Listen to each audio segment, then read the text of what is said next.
మనకి డిస్టర్బెన్స్ ఉంది, వాటన్నింటినీ తప్పించమని ఏ సంపూర్ణ అధికారం ఆధిపత్యం కోరుకుంటూ ఆయా ఓటర్ రైతుల పనులు ఉన్నటువంటి వారికి కూడా మీరు సహాయం చేయండి. చేసుకుంటున్న నాలుగు ప్రార్థించి వేడుకుంటున్నాము.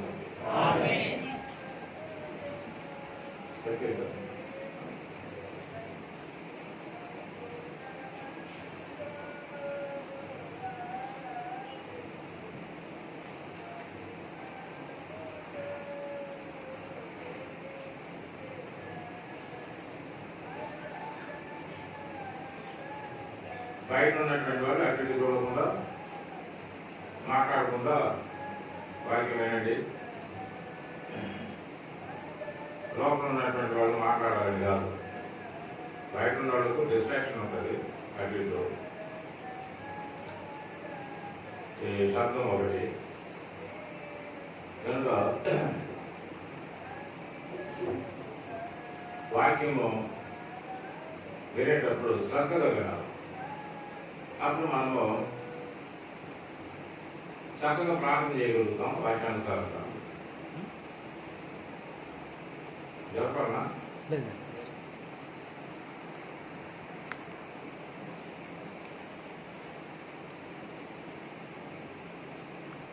ఈ పాత నిబంధన ప్రవక్తల్లో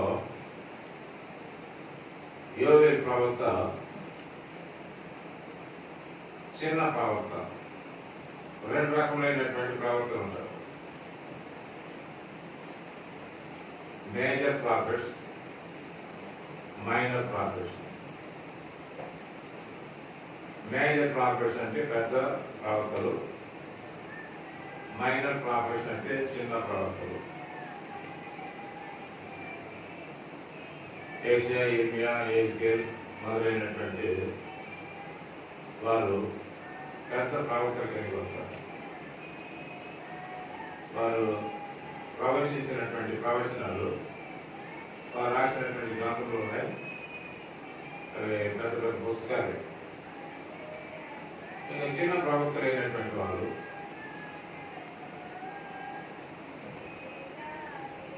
కొన్ని ప్రవచనాలు మాత్రమే వారు ప్రవేశించేదానికి దేవుడు వారికి అనుమతించినారు. వారిలో ఒకడు చిన్న ప్రవక్తలు, ఒకడు యోవేలు. ఈ యోవేలు చిన్న ప్రవక్తే కానీ చాలా గొప్ప ప్రవచనాలు ప్రవేశించినాడు. అది ఇశ్రాయేల్ ప్రజలకు మాత్రమే కాకుండా భవిష్యత్తులో క్రీస్తు ప్రభు యొక్క రాకడను గురించినటువంటి ప్రవచనాలు అతను ప్రవేశించినాడు. 3 అధ్యాయాలు ఉన్నాయి కానీ చాలా గొప్ప ప్రవచనాలు యోవేలు ప్రవేశించినాడు. యోవేలు అంటే యెహోవాయే దేవుడు అని అర్థం. దేవుని యొక్క మాటలే, దేవుని యొక్క ప్రవచనాలే యోవేలు చెప్పింది. మరి 14 మంది ఉన్నారు యోవేలు అనేటువంటి వాడు.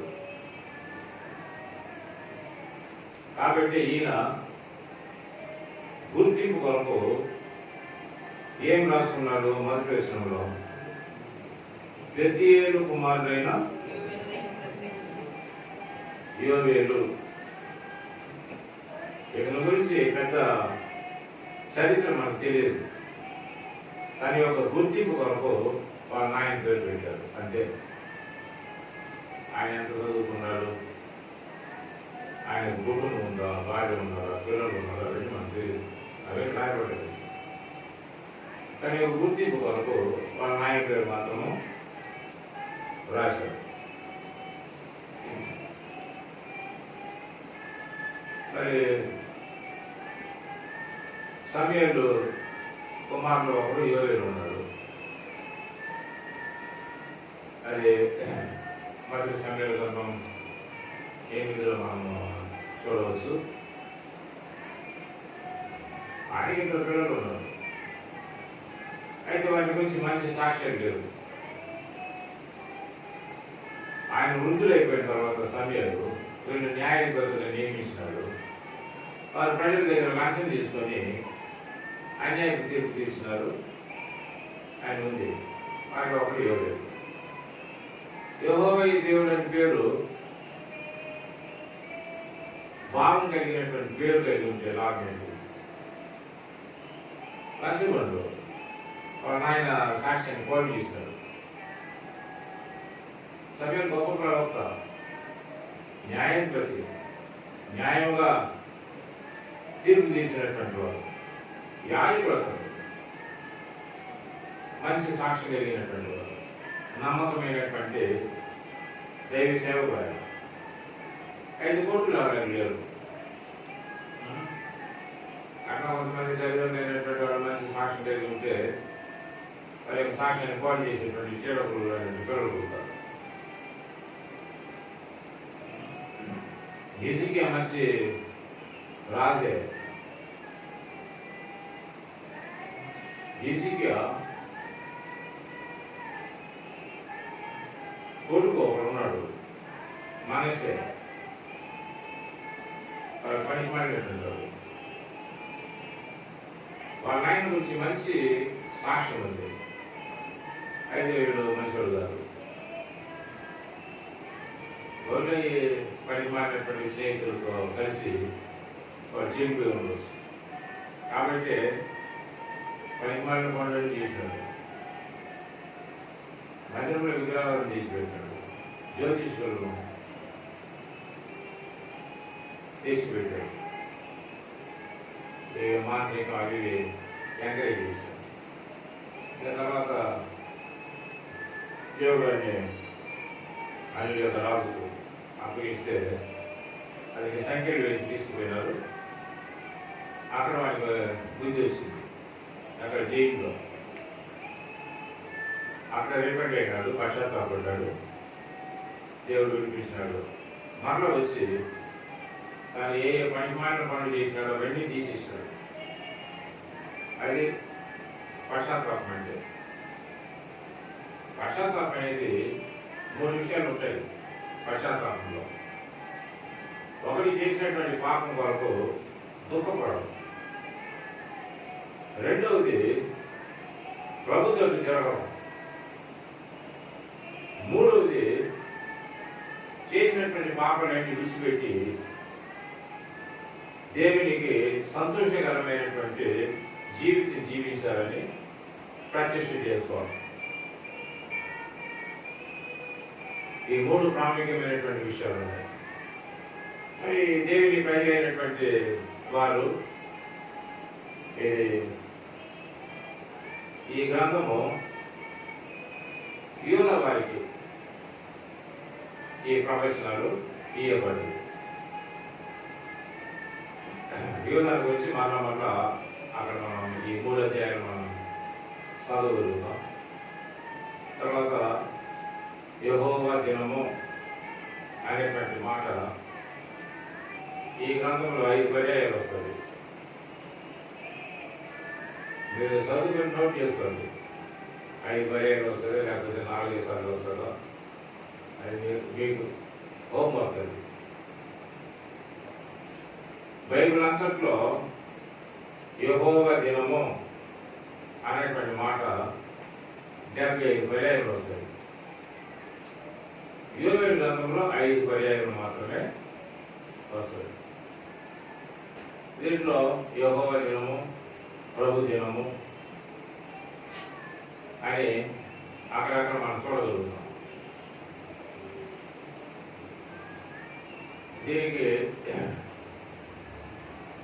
అర్థాలు ఉన్నాయి, సమయానుకూలమైనటువంటి అర్థం. ఇక్కడ యెహోవా దినము అని చెప్పేటప్పుడు దేవుని యొక్క తీర్పు దినము, యెహోవా దేవుడు శిక్షించేటువంటి దినము. ఈ సందర్భం అనుకూలంగా ఈ మాట వాడబడదు. మరి కొత్త నిబంధనలో ప్రభుదినం. కొత్త నిబంధనలో ప్రభుదినం. ప్రభుదినం అంటే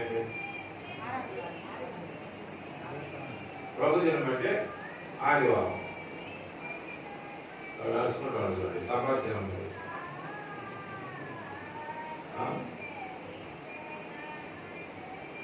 మనం ఆచరించేది ఏంటి? ప్రభుదినం, పునరుత్థాన దినం. ప్రభుదినం అంటే ఏంటి? పునరుత్థాన దినం. కాబట్టి అది కొత్త నిబంధన సంఘానికి ప్రాముఖ్యమైనటువంటి దినము. అన్ని దినాలు మంచివే, చెడ్డ దినాలు ఏం లేవు. కొంతమంది గురువారమే పెట్టుకోవాలి పెళ్ళి. నక్షత్రాలు ఉన్నాయా? ఆదివారం తప్పితే ఏ దినమైనా పెట్టుకోండి. కొంతమంది వచ్చి సతాయిస్తూ ఉంటారు. మామూలు బైబిల్ స్టడీ రోజు థ్యాంక్స్ యూ మీటింగ్ పెట్టాడని మా పైన వస్తారు. మన బైబిల్ స్టడీ ఉంది, థ్యాంక్స్ యూ మీటింగ్ అంటే పెట్టింది. అంటే ఆ రోజు బర్త్డేనో, డెత్ డేనో, మ్యారేజ్ డేనో ఏదో ఒక డే ఉంటుంది. ఏమి ఆ రోజు పెట్టుకోవాలి ఉందా? ఎప్పుడైనా పెట్టుకో.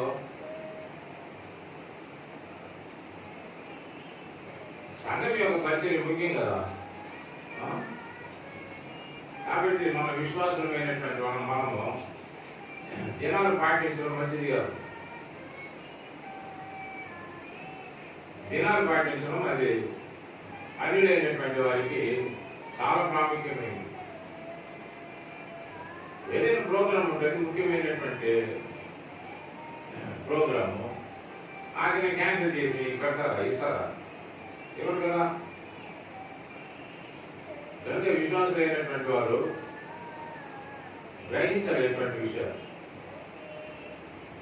ప్రభు దినమున అపోస్తలుడైన యోహానుకు దేవుడు ప్రత్యక్షమైనాడు. ఆయన ప్రకటన 1వ అధ్యాయంలో చూస్తాం. అది ఆదివారం. మగ్దలేని మరియకు ఎప్పుడు ప్రత్యక్షమైనాడు యేసు ప్రభు? ఆదివారం. కాబట్టి పునరుత్థాన దినమున మనం ప్రభువును ఆరాధించడం, ప్రభువును జ్ఞాపకం చేసుకోవడం అది మంచిది. క్రిస్మస్ దినము పాటించమని చెప్పలేదు బైబిల్లో. బైబిల్ ఉందా? నా పుట్టుకను గుర్తు చేసుకోండి. మరణాన్ని జ్ఞాపకం చేసుకొని ప్రభు చెప్పాడు, కానీ పుట్టుకను గురించి బైబిల్లో జ్ఞాపకం చేసుకుని చెప్పలే. ఇంత ప్రపంచమంతా వాళ్ళు పెట్టుకున్నారు కాబట్టి అది హాలిడేని మన మీటింగ్లు పెట్టుకుంటాం. అందరూ ఇంట్లో ఖాళీగా ఉంటారు, తినడంలోనే ఉంటారు. కాబట్టి కొంత దేవుని మందిరానికి వచ్చి వాక్యము వినాలని మనం ఆ రోజు మీటింగ్ పెడతాం. మరి శుక్రవారము యేసు ప్రభు యొక్క మరణ దినము, పునరుత్థాన దినము. ఈ మీటింగ్ ఎందుకు పెట్టేదంటే హాలిడేస్ కాబట్టి పెట్టేదంటే రైట్. ఈ యొక్క యోవేలు చాలా అద్భుతమైనటువంటి ప్రాముఖ్యమైనటువంటి ప్రవచనాలు ప్రవేశించారు. ఈ యూదా వారు వారి యొక్క ఆత్మీయతను పోగొట్టుకున్నారు. వాళ్ళు బాగున్నటువంటి వాళ్ళే. ఏమైనా వింటున్నారో బయట ఉన్నవాళ్ళు? యూదా వాళ్ళు మంచి వాళ్ళే, బాగానే ఉన్నటువంటి వాళ్ళు. అయితే రాను రాను రాను రాను ఏమైపోయినారు? తగ్గిపోయారు. కాబట్టి యవనస్తులైనటువంటి వాళ్ళు కూడా ప్రారంభంలో పడి ఉంటారు. ఆసక్తితో అది పెట్టడం, ఇది పెట్టడం, కూర్చోడం, అని చేయడం. అలా కొత్త ఉంటూనే ఉంటాడు. లేకుంటాడు, లోపల లేకుండా ఉంటాడు. ఏదే మీ తమ్ముడు కనపడలేదు, దీని ముందు మీరు వచ్చేవాడంటే వాడు లోతన్న ఎక్కడో లోపల ఉంటాడు అన్నాడు. లోకం ఏమన్నాడు ఎక్కువ, మందిరం కంటే లోకం ఏమన్నాడు ఎక్కువ. అలాగే ఈ ప్రజలైనటువంటి యూదా వాళ్ళు, యూదా అంటే ఏమైనా అర్థం? స్తుతి. ఎంత మంచి మాట ఏంటి? దేవుని ఎల్లప్పుడూ స్తుతించాలి కదా. 34వ కీర్తన 1వ వచనంలో నేను ఎల్లప్పుడూ సనుగుతా ఉంటా, బొనుగుతా ఉంటా, వాళ్ళ గురించి వీళ్ళ గురించి చెప్తా ఉంటా, కొట్టేలు చెప్తా ఉంటా, విమర్శిస్తూ ఉంటా. ఆ పని చేయకండి. నేను ఎల్లప్పుడూ కరోనా వచ్చినప్పుడు స్థుతించండి. కరోనా వస్తే స్థుతిస్తారా? స్థుతించాలి కదా. మరి టైఫాయిడ్ వస్తే కూర్చొని పడుకుంటారు, అప్పుడు స్థుతించాలి. ఎల్లప్పుడు అంటే నువ్వు ఆరోగ్యంలో ఉన్నప్పుడు, అనారోగ్యంగా ఉండేటప్పుడు కూడా ప్రభుని ఏం చేయాలా? స్థుతించాలా. అది యూదా అంటే. కాబట్టి ప్రభుని స్థుతించేటువంటి ప్రజలు, ఆరాధికులు మనం. లోకంలో ఆరాధన అంటేనే తెలియదు వారికి, ఆరాధన అంటేనే తెలియదు. అయితే ప్రభు మనకు అద్భుతమైనటువంటి ప్రత్యక్షత ఇచ్చినాడు, ఆయన ఆరాధించే ప్రత్యక్షత. కనుక మనం ఆరాధనకు ప్రాముఖ్యత ఇస్తాం. కనుక ఈ యూదా వారిని గురించి ఏం చెప్పినాడు? 5వ వచనం, మొదటి అధ్యాయము 5వ వచనం. భక్తులారా మేలుకొని కన్నీరు వినుడి. ఏం పేరు పెట్టాడా? భక్తులారంటే తాగుబోతులారా? అర్థం. భక్తులారంటే తాగుబోతులారా? మంత్రి వీడంగయ్యా, ఆయన నీతి మంత్రి. ఎవరు? నోవహు నీతి మంత్రే, దేవుడితో నడిచినటువంటి వాడే. అయితే జలప్రలయము అయిపోయిన తర్వాత దేవునికి బలి అర్పించినాడు, అడ్డీ చేశాడు. తర్వాత ద్రాక్ష తోట వేసి విశాలమైనటువంటి ద్రాక్షలు వస్తే ఏం చేసినాడు? తాగు లిమిట్ కదా.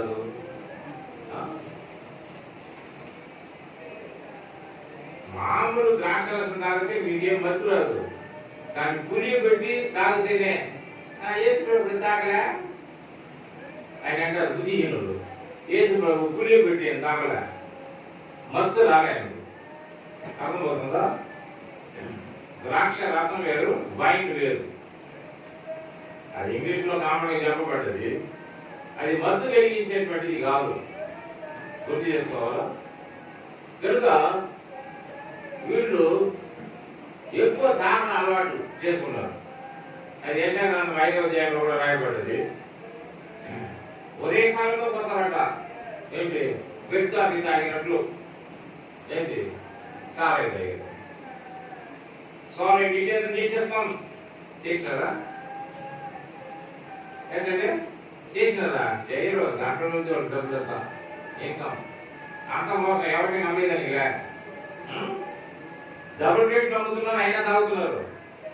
డబుల్ రేట్ అంటే ట్రిపుల్ రేట్ పెట్టినప్పుడు అంత తాగుతారు. తాగేవాడికి ఎప్పుడైనా తాగుతారు. కనుక తాగుబోతులైనారు. మత్తు. ఈ మత్తులో దేవుని యొక్క మందిరాన్ని వారు మర్చిపోయినారు. 9వ వచనం. నైవేద్యమును పానార్పణమును యెహోవా మందిరమునికి రాకుండా నిలిచిపోయాను. ఎందుకు నిలిచిపోయింది? వీళ్ళు తాగేదే సరిపోలేడు. దేవుని గారికి తీసుకొస్తారు, మందిరానికి ఏం తీసుకొస్తారు? దేవుని యొక్క వాక్యంలో కొన్ని కట్టట్లు ఉన్నాయి, పాటించమని. వాళ్ళు పానార్పణ తీసుకురావాలా, నైవేద్యం తీసుకురావాలా, దహనబలి తీసుకురావాలా. మందిరానికి ఏమి రాకుండా ఆగిపోయినాయి. కారణంటే తాగుతున్నారు. మత్తుగా ఉన్నటువంటి వానికి దేవుని గురించి కానీ, దేవుని మందిరాన్ని గురించి కానీ, బాహ్యమైనటువంటి ప్రపంచాన్ని గురించి కానీ ఏమి నాలెడ్జ్ ఉండదు. గుర్తు చేసుకోండి, వారికి నాలెడ్జ్ ఉండదు. మత్తులో ఉన్నటువంటి వాడు ఏ పాపం చేస్తారో వాడికే తెలియదు. రోజు ఏం చేసినటువంటి తెలిసిందా? మత్తులో అటువంటి వాడు ఉంటారు. మత్తు. నీ మత్తు ఏం చేస్తుంది? దేవుని మర్చిపోయేటట్టు చేస్తుంది. దేవుని యొక్క వాక్యాన్ని అతిక్రమించేటట్టు చేస్తుంది. దేవుని యొక్క మందిరానికి రాకుండా చేస్తుంది. దేవుని యొక్క మందిరానికి నీవు అర్పణ బలులు అర్పించే, ఆత్మ సమయ బలులు అర్పించేటువంటి అర్పణలు అర్పించకుండా చేస్తారు. తాగేదానికి సరిపోదు. ఇంకే దేవుడి మందిరానికి ఏం చేస్తావు? ఎంతమంది నమ్మకం చేస్తారు దేవుని యొక్క దర్శనం బాబు దేవుని మందిరానికి? కేసం వచ్చినటువంటి వాళ్ళు పంపించుకుంటారు. వాళ్ళు అక్కడ ఉన్నటువంటి వాళ్ళు సేవలు సావాల్సిందే.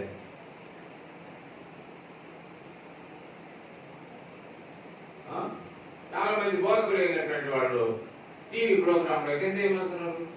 మీ స్వేచ్ఛ అర్పణలను మాకు పంపించండి అని వాడు అకౌంట్ నెంబర్ ఇస్తారు.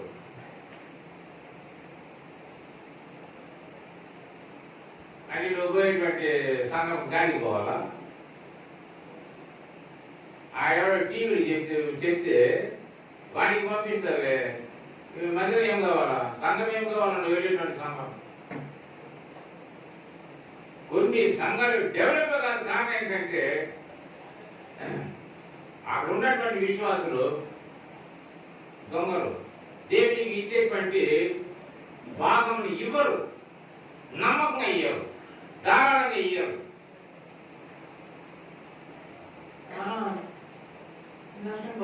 చెప్పలేదు కదా పక్కనే పక్కనలో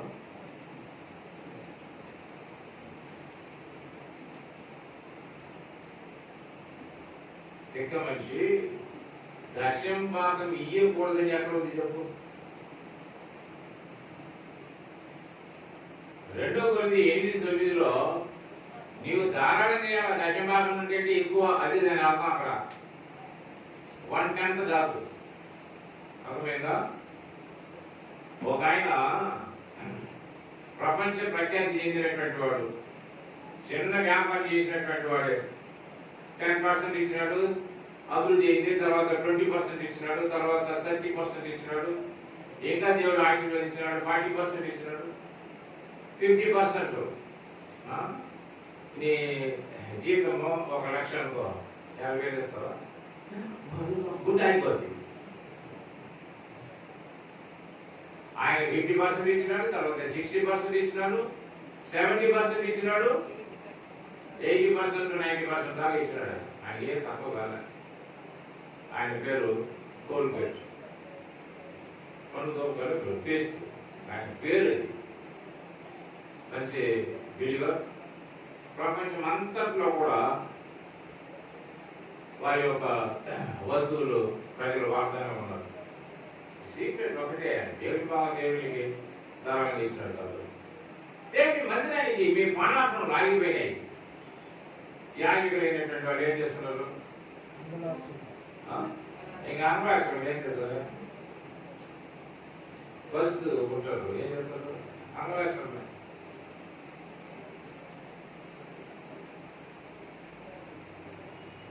ఎవరో ఒక మహానుభావుడు సేవలు ఇంటికి వస్తే వాళ్ళకి గిఫ్ట్ ఇవ్వద్దనా? మేము ఇస్తాంలే. ఇస్తారు. ఎంత ఇస్తున్నాం? వాళ్ళు ఇస్తే నీకు వచ్చేటువంటి బాధ ఏంటి?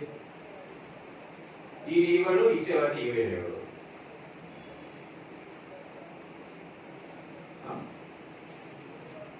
నువ్వు ఎవరికి దేనికి ప్రేమిస్తున్నావు? సేవకునికి ఇస్తే తెలియపోద్దా? దశంబాగా కాదు నేను చెప్పేది. నేను సంతోషంగా ఇంటికి వచ్చినాడు, ఏదో బర్త్డే చేసినాడు, థ్యాంక్స్ మీటింగ్ చేసినాడు, ఏదైనా చేసినాడు, డెలిగేషన్ చేసినాడు. ధారాళంగా ఇసి ఏమి కొంత మునిగిపోద్దా? ఒకరు దగ్గర 50 లక్షలు ఖర్చు పెట్టి ఇల్లు కట్టుకున్నాడు. సేవకుని చేసినాడు, డెలిగేట్ చేసినాడు, రూపాయి కూడా ఇవ్వలే. మన సహవాసంలోనే నేను చెప్పేది, కడపాలని నేను చెప్పేది. అందరూ మంచివాడు నేను కాదు. అర్థమైందా? కాకపోతే ఆయన ఇవ్వట్లేక్కడ సంఘం పోషించండి. లేదంటా, నేను నీకు ఇస్తా.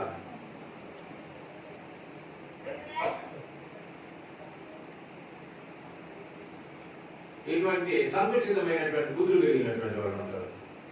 దేవుని ఇంట్లో నీ ఇంటి సమృద్ధి చేత నన్ను కుదరవు. మమ్మల్ని తృప్తిపరుచును. దేవుని ఇంట్లో ఏముండాలా? సమృద్ధి ఉండాలా. నా మందిరంలో సమృద్ధి ఉండగలిగినట్లు మీ ప్రథమ కాలంలో మీ యొక్క దక్షిణ భాగంలో తీసుకురండి. ఏముండాలా? మందిరంలో సమృద్ధి ఉండాలి. ఏముండాలా? సమృద్ధి ఉండాలి. యాభైకి ఇచ్చేదానికి ఉండదు. అక్షరాల పైసలతో మందిరం కట్టుకోవాలి. అక్షరాల పైసలతోనే స్పాట్స్ కట్టుకోవాలి. సమర్పణ అనేదిలే అది జీవితంలో ఉండే కదా, నీ లిస్టులోనే లేదు అది. కారణం ఏంటంటే వీళ్ళంతా మత్తులో ఉన్నటువంటి వారు, లౌకికమైనటువంటి మత్తు. 21వ అధ్యాయము లూకాసు వార్త 30వ వచనం. 35 36 21:35. ఆ దినము భూమి అంతటా నివసించే అందరి మీదకి అకస్మాత్తుగా వచ్చు. ఏ దినం అది? ప్రభు దినం, తీర్పు దినం, శిక్షించేటువంటి దినం. అకస్మాత్తుగా వస్తుంది. ఏమి నువ్వు కూడా కనిపిస్తుందంతా ఎంతో బతావు, అన్ని విడిచిపెట్టుకోవాల్సిందే. ఫిక్స్డ్ చేసుకున్న డిపాజిట్, ఫిక్స్డ్ డిపాజిట్ విడిచిపెట్టుకోవాల్సిందే. కాబట్టి మీరు జరగబో వీటిని తప్పించుకొని మనుష్య కుమారుని ఎదుట నిలవబడుటకు శక్తి గల వారగునట్లు ఎల్లప్పుడూ ప్రార్థన చేయొచ్చు, మెలకుగా ఉండని చెప్పు. మీ హృదయములు ఒకవేళ తిండి వలనను తిండి ఎక్కువైతే ఏం వస్తుంది? తిండి ఎక్కువైతే, తాగుడు ఎక్కువైతే మత్తు వస్తుంది, డబ్బు ఎక్కువైతే మతం వస్తుంది. ఇవి మత్తు మనల్ని దేవుని యొక్క కార్యముల విషయమై శ్రద్ధ లేకుండా చేసేటువంటివి. వీళ్ళందరినీ మిషనరీ ప్రపంచంలో చేస్తారా?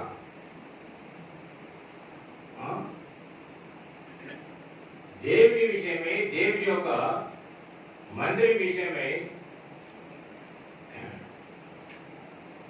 చేతులు విప్పరు. కొంతమంది వేద విశ్వాసులైనటువంటి వాళ్ళు ఉన్నారు. వాళ్ళు కూలి పని చేసుకుంటేనే వర్షాలు వచ్చినాయి, కూలికి పోరు. ఏం తినాలి వీళ్ళు? అటువంటి వాడి ఇంటికి పోండి, వాడు ఎంత దాక్షులతో జీవిస్తారు, ఉపచారం చేస్తారు. అది పెట్టాలి, ఇది పెట్టాలని ఉంటుంది వాళ్ళకు. పాపంలో ఉండవు. మీ హృదయము మత్తు వలన, ఐక విచారము, ఏ మత్తు, ఎప్పుడు ఆలోచన, ఎక్కడ ప్లాట్ కొనాలా, ఇంకొక ఇల్లు కట్టుకోవాలా, దాన్ని రెట్ తీయాలా, ఆడొక ఇల్లు, ఏడొక ఇల్లు, ఎన్ని ఇల్లు అంగీకరిస్తాం. ఎఫెసీయులకు రాసినటువంటి పత్రిక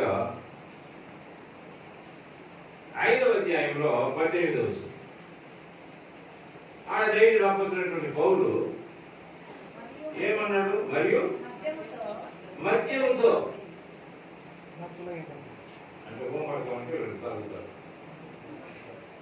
చదువు.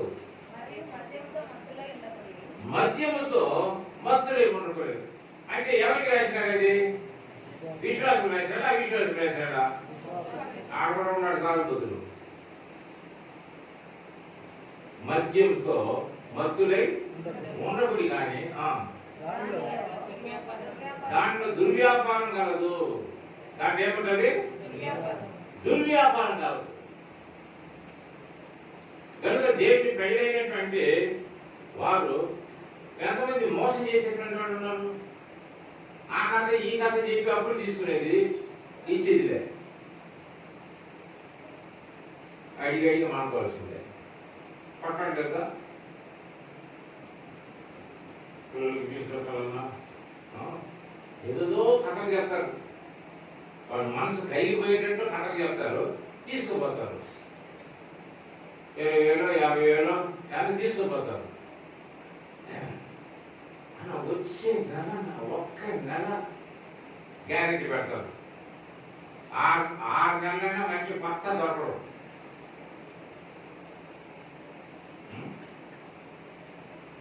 ఎందుకు?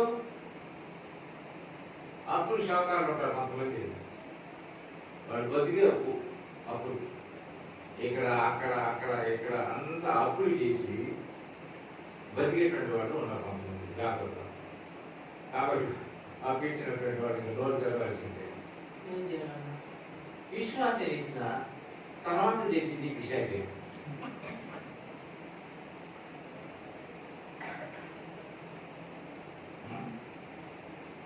మనమే దొరుకుతాం వాళ్ళు. ఎందుకంటే అందరినీ నమ్ముతాం కదా. మనం చాలా మంచి వాళ్ళం, అందరినీ నమ్ముతాం. వాళ్ళు ఏం చేస్తారు? మనం అమ్మబెడతాం, మోసం చేస్తారు. దుర్వ్యాపారం ఉంటుంది దాంట్లో. ఎవరు నష్టం అయింది? ఎవరికి? నీకే, మనీకే. ఎంతమంది దగ్గర తీసుకుంటారు? ఎంతమంది దగ్గర తీసుకొని మోసం చేస్తారు?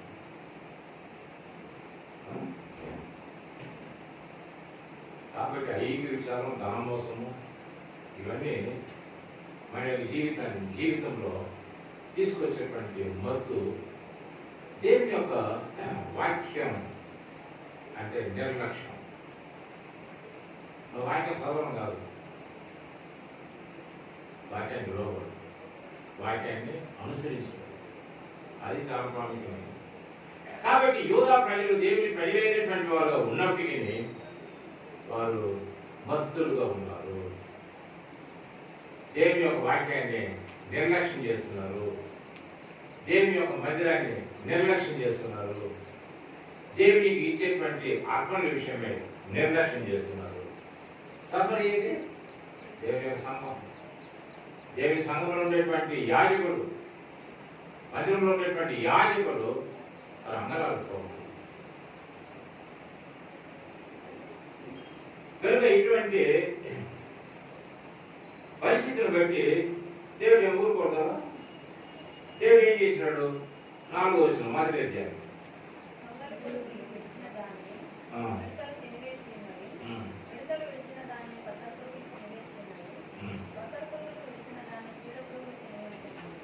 నాలుగు రకమైనటువంటి దండులు పంపించాడు. ఆ పంటను తినేసి ఎవరు ఆయన చేసింది? దేవుడు. అర్థమైందా? నువ్వు ఎట్లా చేసి ఆయన ఇంకొక విధానంలో చేస్తాడు. నీవు ఆయనకు నాశనం కలిగిస్తే ఇంకో విధానంలో దేవుడు నీకు నాశనం కలిగిస్తాడు. అది దేవుని యొక్క పద్ధతి. ఎందుకంటే ఆ యువకుడి కొద్ది ఆయన ఉన్నాడు. ఆయన ఇవ్వకపోతే వారికి శిక్ష, దేవుని కనపరచకపోతే వారికి శిక్ష. దేవుని విషయంలో వారి నిర్లక్ష్యం ఉంటే దేవుడు ఊరుకుంటాడా? ఊరుకోడు. ఎవరిని శిక్షించడంలో వదిలినాడు? గొప్ప గొప్ప దైవజనులను శిక్షించడంలో వదిలిపెట్టలే. దానిని వదిలిపెట్టాడా? ఇసుకే రాజును వదిలిపెట్టాడా? వదిలిపెట్టాడు. వారిని కరెక్ట్ చేయడం, క్రమశిక్షణ, అది దేవుని యొక్క పద్ధతి. కాబట్టి దేవుడు ఏం చేసినాడు? పురుగులు పంపించినాడు. అదే ఆయన యొక్క సైన్యం. పురుగులు పంపించినాడు. ఏ పురుగులు? 4 రకమైనటువంటి పురుగులు. అదే ఆయన యొక్క సైన్యం అని పేరు చెప్తుంది. దొంగలి పురుగులు, మిడతలు, పసల పురుగులు, చీర పురుగులు. ఇవన్నీ ఏం చేస్తాయి? నాశనం చేస్తాయి. పంటను ఏం చేస్తాయి? నాశనం చేస్తాయి. కనుక వారికి నష్టం కలిగించేటువంటి పని దేవుడు చేస్తారు. అది దేవుని ప్రజలు కావచ్చు, దేవుడు స్టార్ట్ చేయడు. 28వ అధ్యాయము ద్వితీయోపదేశకాండం 38 నుండి. ద్వితీయోపదేశకాండం 28:38. విస్తారమైన విత్తనములు పొలంలోకి తీసుకొని పోయి కొంచెమే ఇంటికి తెచ్చుకుందు.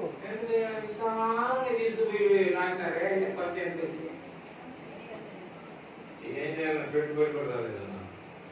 ఏం రాగా పెట్టుబడి కూడా రాలేదు, చాలా ఖర్చు పెట్టావు. నువ్వు దేనికి కనపరచకపోతే నీకు పెట్టుబడి ఎట్లా వస్తుంది? చదువు. ఏదైనా మిడతలు దాన్ని తినివేయను, మిడతలు దాన్ని తినివేయను. మిడతలు పంపించేది దేవుడే, మన అటాక్ చేసిన ఇండియాను కూడా. అర్థమవుతుందా? ఆయా దేశాల్లో మిడతల యొక్క గండు వచ్చిందనుకోండి, ట్రైన్ ఆపేస్తుంది. గండు కనపడవు డ్రైవర్తో, అట్లా వస్తాయి, గుంపులు గుంపులుగా వస్తాయి, సైన్యంలాగా వస్తాయి. పంపించేది ఎవరు? ఈ దేశానికి పంపినాడు అనుకోండి, అయిపోతుంది మన కథ. ఏదో పొగ చూపిస్తూ ఉన్నాడు, ప్రార్థన చేసేటువంటి వాళ్ళు కొంతమంది ఉన్నారు కాబట్టి. మిడతల దండు కొత్త నిబంధన యొక్క మిడతలు చూస్తే ప్రకటన గ్రంథంలో రాయబడ్డది. ఎటువంటి మిడతలు ఇవి?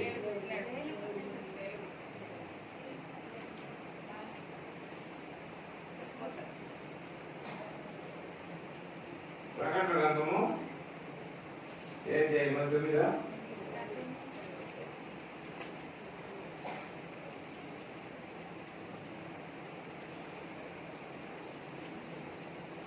ఆ పొగలు నీ మిడతలు భూమి మీదకి వచ్చాను. 3వ వచనం, భూమిలో ఉండు తేళ్లకు బలం ఉన్నట్లు వాటికి బలం ఇవ్వబడను. 4వ వచనం చదవండి. మరియు నొసల యందు దేవుని ముద్ర లేని మనుషులకే తప్ప, దేవుని ముద్ర లేని మనుషులకే తప్ప భూమిపైనున్న గడ్డికైనను ఏ మొక్కలకైనను మరి ఏ వృక్షములకైనను హాని కలుగజేయకూడదని వాటికి ఆజ్ఞ ఇవ్వబడింది. చూసారా? దేవుని ముద్ర లేనటువంటి వారికే ఇది హాని చేసేది. పైరు పంట ఏమో దానికి ఆజ్ఞ. మిడతలు కూడా దేవుని యొక్క ఆజ్ఞలో పడుతుంది. ఇదిగో పంటలకు దాని యొక్క జోలికో. ఎవరైతే నా ముద్ర ధరించుకోలేదో వాటిని పోయి బాధించు. చూసారా? ఎన్ని నెలలు? 5వ వచనం. మరియు వారిని చంపుటకు అధికారం ఇవ్వబడలేదు కానీ 5 నెలల వరకు బాధించుటకు 5 నెలల వరకు బాధించుటకు వాటికి అధికారం ఇవ్వబడింది. వాటికి అధికారం ఇవ్వబడింది. తేరు కొన్నంటే ఒక కొన్ని ఉంటుంది దానికి. అవి వర్ణాలు ఎన్ని ఉన్నాయి అక్కడ వస్తుంది, నేను కుట్టేసి వెళ్ళిపోతుంది. సూపర్ స్పెషాలిటీ కాదు. ఏ డాక్టర్ దగ్గర మందు పని చేయవు. ఎన్ని నెలలు? కరోనా వస్తే ఎక్కువ రోజులు క్వారంటైన్. దానికంటే కరోనా లేదు. 5 నెలలు నువ్వు నిద్రపోతున్నావు అనుకో, రోజు కుట్టేసిపోయింది. నిద్ర ఎక్కడుంటుంది? అంతేంత బాగా కాదు. 5 నెలలు ఉరియేసుకోవాలంటే ఉరియేసుకోలేవు, బాయిలో దూకుతామంటే దూకలేవు, మరణం దూరం అవుతుంది కదా. అంటే నువ్వు చచ్చిపోవాలన్నా మరణం దూరం అవుతుంది, చనిపోవు నువ్వు. అన్నీ ఆయన చేతిలో ఉంది. ఎవరి చేతిలో? దేవుని చేతిలో ఉంది. కనుక ఏ ముద్ర కలిగి ఉన్నావు? ఎఫెసీ 1:13 పరిశుద్ధ ఆత్మ చేత నేను ముద్రించబడి. ఎవరు పరిశుద్ధ ఆత్మ చేత ముద్రించబడిన వారు మారు మనసు పొంది పాప క్షమాపణ నిమిత్తం యేసుక్రీస్తు నామమున బాప్తిసం తీసుకునేటువంటి వారు పరిశుద్ధ ఆత్మ యొక్క ముద్ర కలిగినటువంటి వారు. కాబట్టి ఈ లోకంలో ఆయన యొక్క ముద్రను కలిగి ఉంటారు. రెంటెడ్ హౌస్ కిరాయికి కావాలా? బొట్టు మనకు నీకు ఇల్లు ఇస్తారేమో ఇస్తారా? ఎవరో కొంతమంది దయగలిగినటువంటి వాళ్ళు ఇస్తారు. అదేంటండి మీరు బొట్టు పెట్టుకోకుండా ఉదయ కాలంలో నీళ్లు చల్లి మొక్కేయాల. అట్లయితే మీకేమి ఇస్తాం? నీళ్ళు ఇస్తాం. తిరిగి తిరిగి తిరిగి ఇల్లు దొరకట్లా. ఇదే బాధలు. ప్రభు కొరకు. ఎవరి కొరకు? ప్రభు కొరకు. ఆ సమయం నీకు యాక్ట్ చేసి వాళ్ళు చూసేటప్పుడు బొట్టు పెట్టుకుంది, మరి దానికి వచ్చేటప్పుడు తీసేసి. ఇటువంటి భక్తులు దొంగ భక్తులు ఉన్నారు. వాళ్ళ దగ్గర ఉండేటప్పుడు బొట్టు పెట్టుకునేది, మరి దానికి వచ్చేటప్పుడు బొట్టు తీసి. దొంగ భక్తి కదా అది. ఇక్కడ కాయ పెద్దరా అందరూ అక్కడనే వెళ్తున్నారు, కొంతమంది బయట కూర్చోండి, కుర్చీలు వేసినారు కదా, పెళ్ళలేదు ఇక్కడ రండి, కొంత స్థలం ఉంది.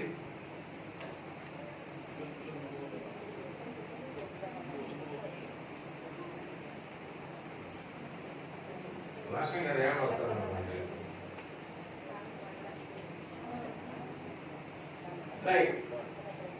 కాబట్టి యూదా వారు దేవుని విషయంలో, దేవుని మందిర విషయంలో, దేవుని యొక్క వాక్య విషయంలో మంత్రులుగా ఉన్నారు. దేవునికి లోపడట్లే, దేవుని అంటే లెక్కలే, దేవుని యొక్క వాక్యం ఉండే లెక్కలే, మందిరం అంటే లెక్కలే. వారిలో స్వార్థం అనేది ఎక్కువైంది. కడవరి జన్మంలో 2 తిమోతి 3:1 స్వార్థ పిలులు అని రాయబడ్డది. ఏం పిలులు? నేను, నా భర్త, నా పిల్లలు, నా ఇల్లు, ఇంక వేరే వాళ్ళు ఎవరు గుర్తురారు. అది ఒక బతికేనా? సంఘంలో ఉన్నా, సమాజంలో ఉన్నా, నీ ఇరుగు పొరుగు, యువతల అవతల మనుషులు ఉన్నారు, గుర్తు చేసుకుంటున్నారు. దేవుని యొక్క సంఘానికి వస్తున్నారు, దేవుని ప్రజలైనటువంటి వాళ్ళు ఉన్నారు, గుర్తు చేసుకో. నీ కొరకే జీవించకు.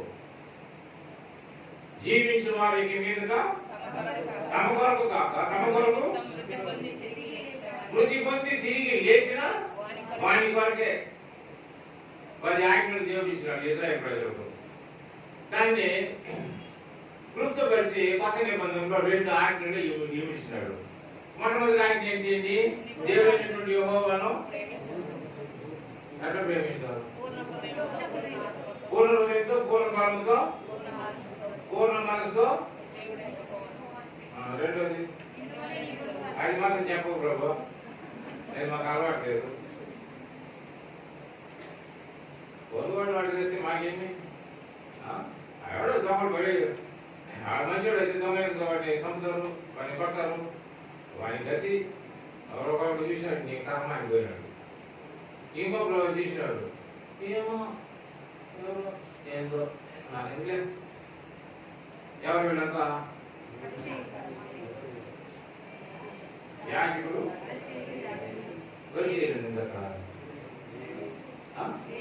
యాజకుడు దేవి ఎక్కడ పని చేస్తారు? వాళ్ళు సేవ చేస్తారు దేవుని యొక్క మందిరంలో. నాకెందుకు లేకపోయినారు, వాళ్ళు కూడా సేవ చేసినటువంటి వాళ్ళు కూడా స్వార్థం. అయితే వాళ్ళకి సహాయం చేసింది ఎవరు? సమరీలో యూదులైనటువంటి వారికి కుక్కలు లాంటి వాళ్ళు. కాబట్టి యేసులో మా కనాన స్త్రీని చూసి, అదే తమ పిల్లలు యొక్క రొట్టెని తీసుకొచ్చి కుక్క పిల్లలు చేయమంటావు. ఈ యూదులై ఉండి సమయ స్త్రీ దగ్గర నీళ్లు అడుగుతున్నారే, మేము అంటాం కదా దేవికి లేదంటాం కాబట్టి నీళ్ళు అడిగినాడు. ఆ కనాన స్త్రీ వస్తే, నువ్వెందుకు వచ్చిందమ్మా? మా పిల్లలు ఇస్రాయేలు వాళ్ళకే ఏమో ఆశీర్వాదం అంతా మీకు కాదు అంటే ఆమె అడిగి వెళ్ళిపోయిందా? లేదు కదా. ఆయన మాటల్లో మర్మాలు ఉంటాయి. చివరిలో ఆమె కోరిన ప్రకారం ఆమె కుమార్తెను బాగు చేసినాడు. మాటతోనే అమ్మ నీ విశ్వాసము గొప్పది. విశ్వాసం ఏ స్టేజ్లో ఉన్నాం మనం? విశ్వాసం ద్వారా మాత్రమే కాకుండా అబ్రహాము క్రియల ద్వారా నీతిమంతులను చేశాడు. విశ్వాసం ఉంది, క్రియలు ఎన్ని పర్సెంట్ ఉన్నాయి? క్రియలు ఎన్ని పర్సెంట్ ఉన్నాయి? దాన్ని బట్టి నువ్వు నీతిమంతుడు. కనుక ఈ దేవుని ప్రజలైనటువంటి యూదా వారు ఇది ఇశ్రాయేలు కాదు ఇవ్వబడింది, యూదా వారికి ఇవ్వబడినటువంటి ప్రవచనాలు. వాటిలో మత్తు, స్వార్థము, నిర్లక్ష్యము అన్నీ ఉన్నాయి కనుక వారిని క్రమపరచదని. దాన్ని బట్టి వారికి వచ్చినటువంటి తెగులు, నష్టాలు, కరువు, ఇవి వచ్చినటువంటి పంట అంతా తినేసింది. 4 రకమైనటువంటి పురుగులు. ఇంకా తినేదానికి ఏముంటుంది? స్టోర్ బియ్యం కూడా తప్పకుండా ఏదైనా పడితే నాకు దొరికేది. కరువు, 7 ఏళ్ళు కరువు. ఎక్కడ? ఈజిప్ట్లో.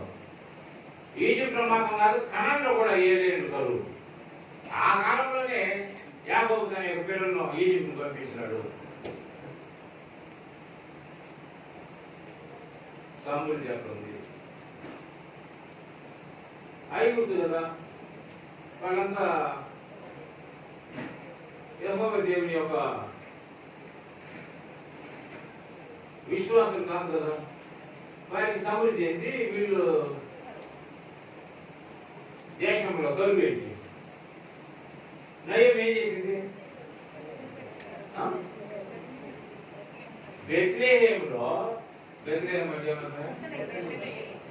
రొట్టె ఇల్లు, house of bread, no bread. House of bread పేరు, నో బ్రెడ్. ఎంతకాలం రొట్టె బతకాల? ఎక్కడికి పోయింది? ఓ నువ్వు పోయి మాయ ఓ లోకానికి పో.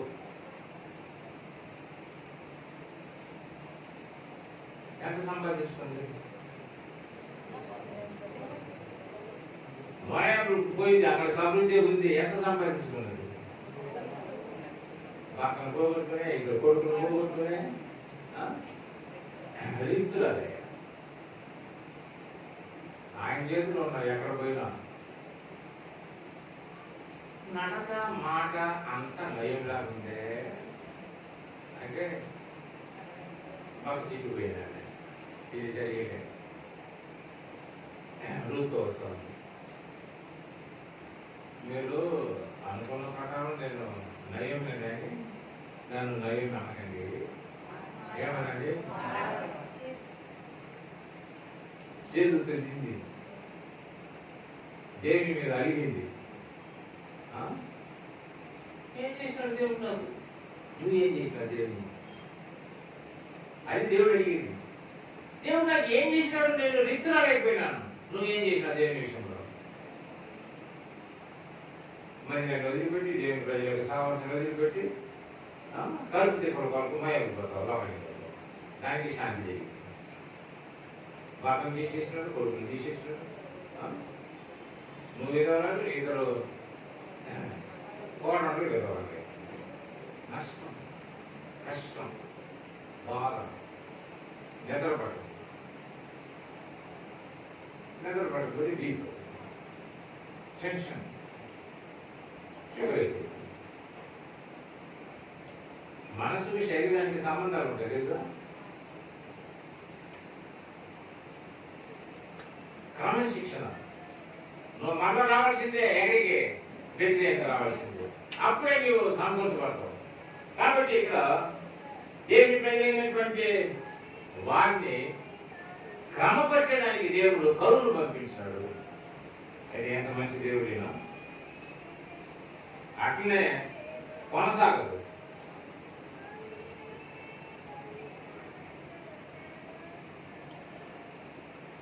ఇరవై 21వ వచనం, 2వ అధ్యాయం. దేశమా భయపడక సంతోషించి గంతులు వేయము, యెహోవా గొప్ప కార్యములు.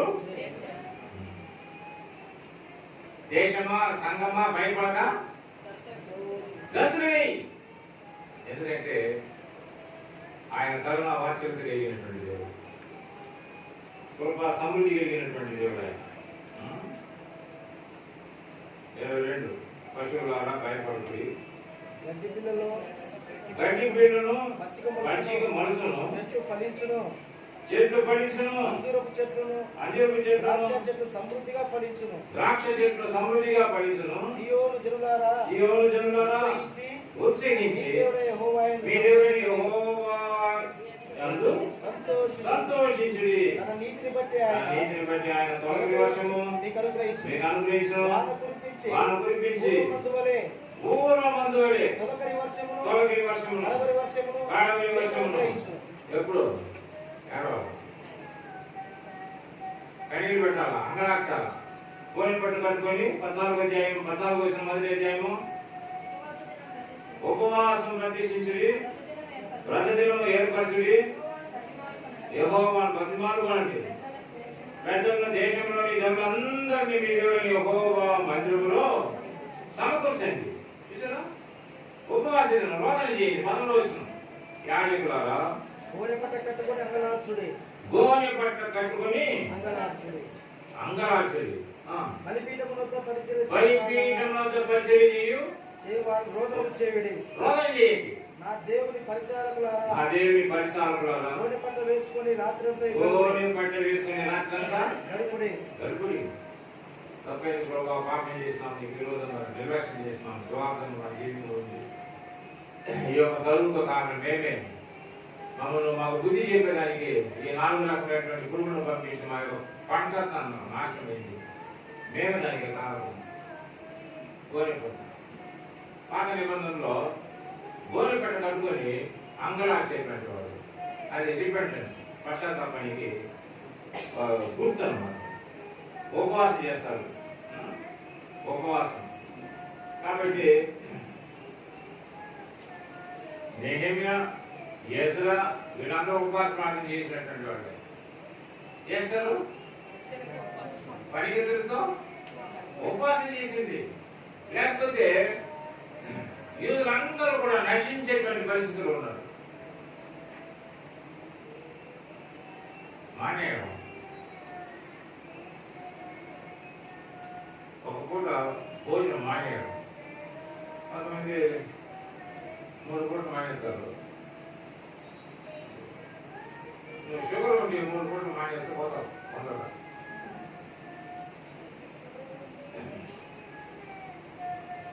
తర్వాత శ్యామలు ఫోన్ చేసినాడబ్బా, అందులో నేను 40 రోజులు ఉపవాసం ఉన్నాను.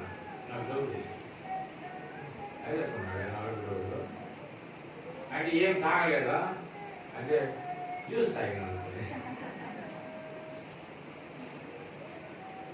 నీళ్లు తాగి 30 రోజులు ఉండొచ్చాయా? మెడికల్ ప్రకారము నీ ఏం తినవలసిన అవసరం లేదు. ఒక్క నీళ్లు తాగి ఎన్ని రోజులు ఉండవచ్చు కదా? 1 నెల ఉండొచ్చు. ఇంకా జ్యూస్ తాగితే 2 నెలలు కూడా ఉండొచ్చు. స్ట్రెంత్ చేస్తుంది. ఆరోగ్యాన్ని కూడా ఒకవైపు మనం చూసుకోవాలా. మంచిదే, కొన్ని గడ్డు సంవత్సరం వరకు ఉపవాస ప్రార్థన అవసరమే. ఎందుకంటే 21 రోజు ఉపవాస ప్రార్థన చేసినాం. దాన్ని 3 వీక్స్. యేసుబాబు 40 రోజులు. మోషే 2 సార్లు చేశాడు. ఆ దినాలు తిండి వేరు, ఆ దినాలు నీళ్లు వేరు, వాతావరణం వేరు. ఈ దినాలు అన్ని మందులే కదా తినేది. మందుతో పండేటువంటి అన్నం తింటున్నాం. మన షుగర్ అయితే మనం మాత్ర వేసుకోవాలి, బీపీ అయితే మనం మందు ఒక మాత్ర వేసుకోవాలి.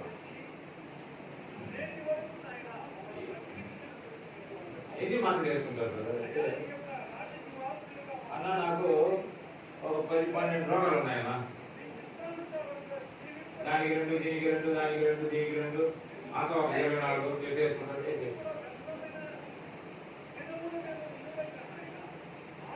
ఏం చేయాలి మరి? మాటలతోనే గుర్తున్నాను. దేవుని ప్రజలైనటువంటి వారి యొక్క నిజమైన పశ్చాత్తాపం దేవుడు చూస్తాడు. అది ఫాల్సా ట్రూనా అర్థమవుతుందా?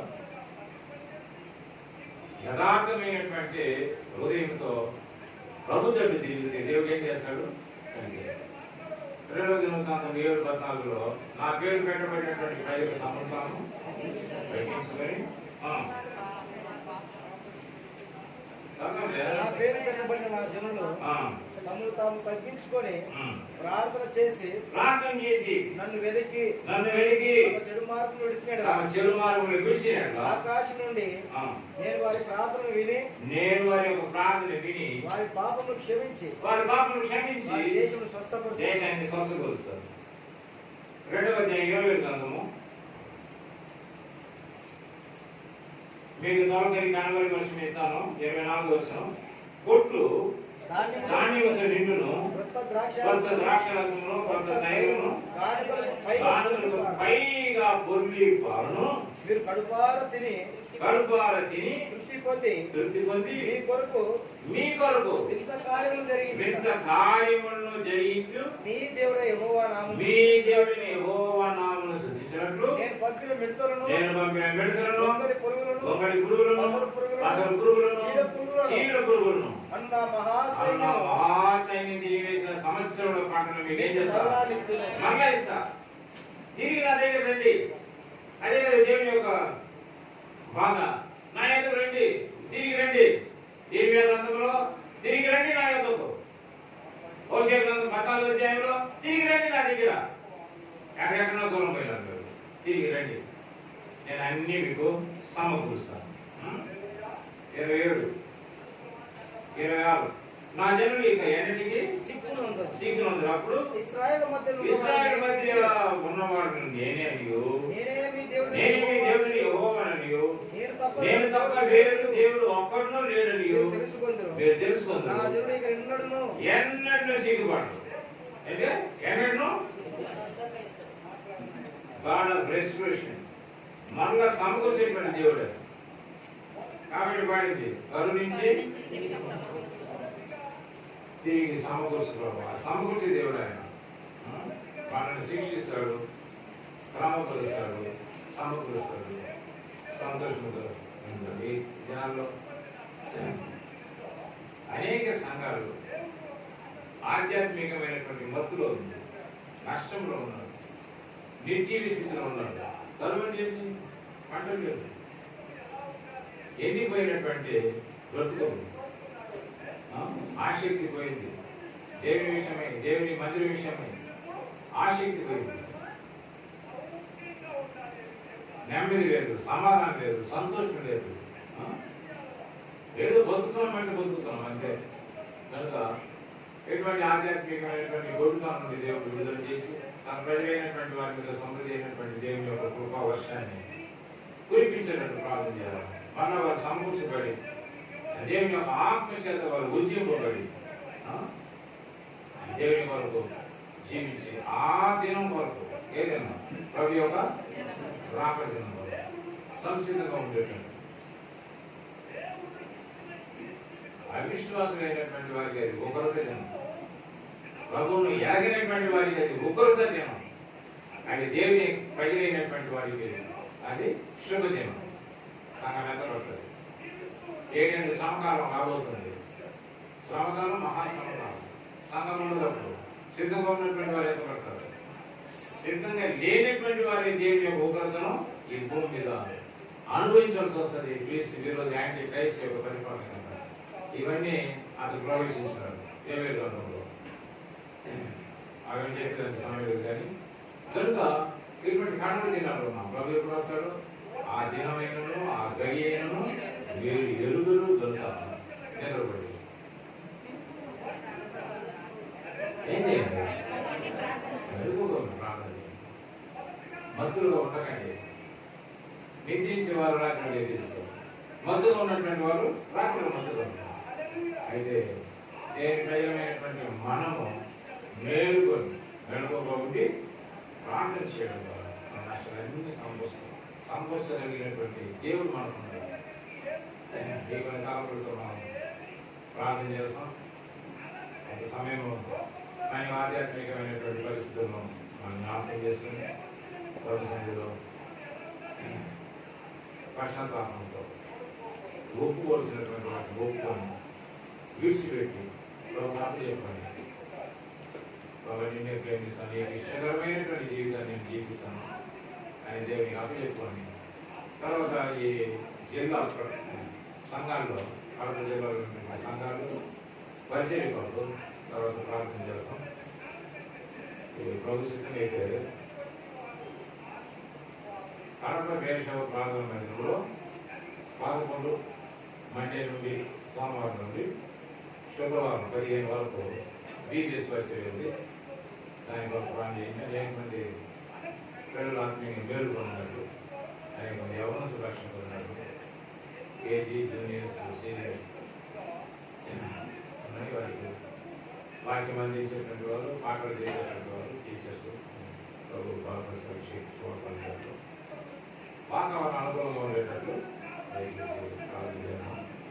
అయిన తర్వాత మొట్టమొదటిగా మనం ప్రభు తప్పు చెప్పుకున్నాం కానీ తర్వాత మిగిలినటువంటి సంఘ అవసరాల కొరకు, మీ ఏరియాలో ఉన్నటువంటి సంఘం కొరకు, ఆ అవసరాల కొరకు, ఆయా బ్రాంచెస్లో ఉన్నటువంటి పరిస్థితుల కొరకు, సేవల కొరకు ప్రార్థిస్తాం. ఏదైనా చెప్పిన మన టీవీసీ ప్రార్థన విజ్ఞాపన ఆత్మను మన సమిధిలో పునరుద్ధరించండి. వేస్తున్నాము ప్రార్థిస్తున్నాం.